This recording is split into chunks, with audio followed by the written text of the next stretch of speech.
Hi, thanks for being in a new video. This time I have with me the Motorola RAZR 40. And I'm going to tell you what I liked most and least about it, in case you're considering buying it. So, as always, let me tell you, don't buy the Motorola RAZR 40 without watching this video.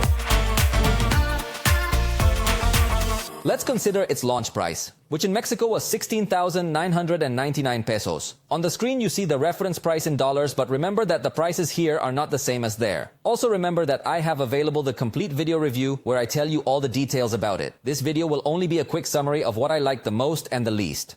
Let's start with the positive. Like all vertical folding, it is very compact, very light, and you can store it anywhere. That will always be one of the most positive points of folding devices of this style. However, remember that Motorola has tried with this device to make a more economical proposal compared to the Motorola RAZR 40 Ultra that offers a larger screen but is obviously much more expensive. So this is the main alternative if you do not want to spend so much and want to have a foldable. The screen is AMOLED with 144 Hz and with LTPO technology. Undoubtedly, it is a spectacular screen, although it also seems to me that this could play against the battery as the screen really offers a very high refresh rate. Although it doesn't have a headphone jack, it does support advanced codecs for Bluetooth high-resolution audio.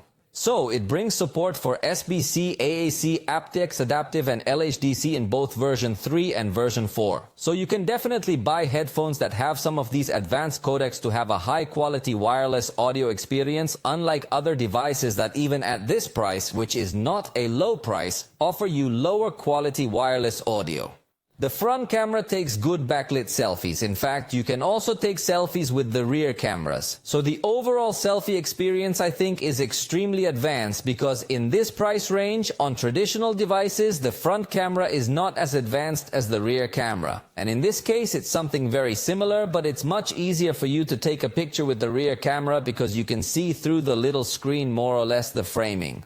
Although obviously not at the same level of what you can have with the Motorola RAZR 40 Ultra or also with other devices that have a bigger screen on the outside, but it definitely does help you to have higher quality selfies.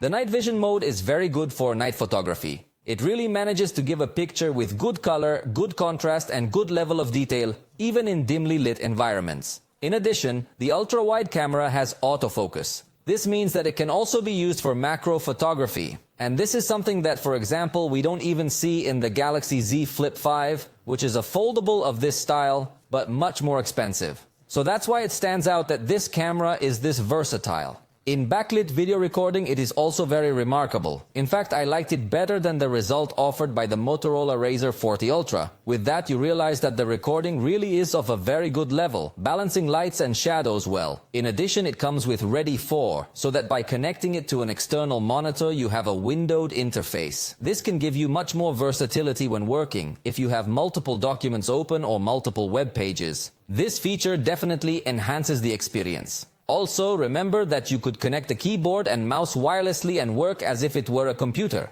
Although remember that the applications will remain Android applications. But not everything I liked. Let's go with the negative. At this price, your biggest competitor will be the Galaxy Z Flip 4. Undoubtedly, although it is not a model of the latest generation of Samsung, it offers attractive features such as water resistance and some other little things, although it also has its pros such as a hinge that closes completely. The external screen is very tiny, although this could be irrelevant for some users depending on how they use their cell phone. Because many people, despite having a foldable device of this format with a larger screen, end up running any other application.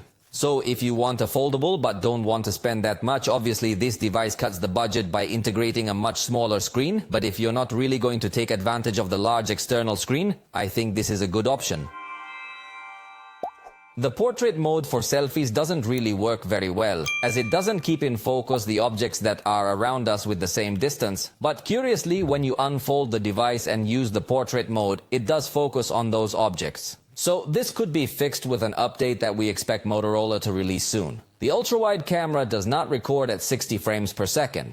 This is not even in full HD, so take this into account because if you are a person who likes to record action or sports scenes a lot, you generally prefer to record at 60 frames per second. But this device does not have those capabilities. Unlike other devices, the external display does not allow you to show the camera preview when you are going to take a picture of a person. Instead, it just shows a smiley face and that's it. This could also be fixed with an update that will hopefully be released soon, because most foldables allow you to take advantage of the external screen that is close to the camera so that the other person has an idea of how they are coming out in the picture. And I think that also gives a lot more versatility. If you've already started your video recording, you can't rotate to the front camera without stopping it. This is something that might sound very niche, but since Samsung's foldables do come with that option, I should mention it because the competition is strong between this foldable and the Galaxy Z Flip. The battery really is very small. Although it doesn't sound so small looking at the figure, which is 4,200 milliamps, in reality in the test I always do, it actually yielded much less than what other devices yield. I could say almost 3 hours less than what other devices with batteries of 5,000 milliamps on average.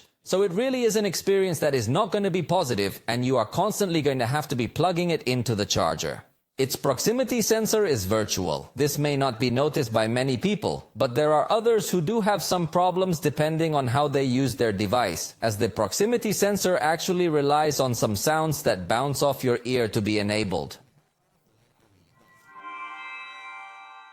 It is not highly recommended for editing video in 4K. At least in my test, it took over a minute to export a 1-minute clip shot in 4K with this device. So, if you wanted it for video editing, I think you'll have to do it in full HD.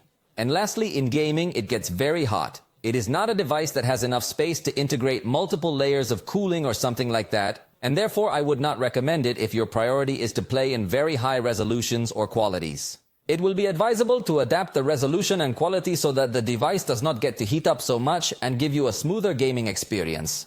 But if you already bought it, tell me your opinion in the comments.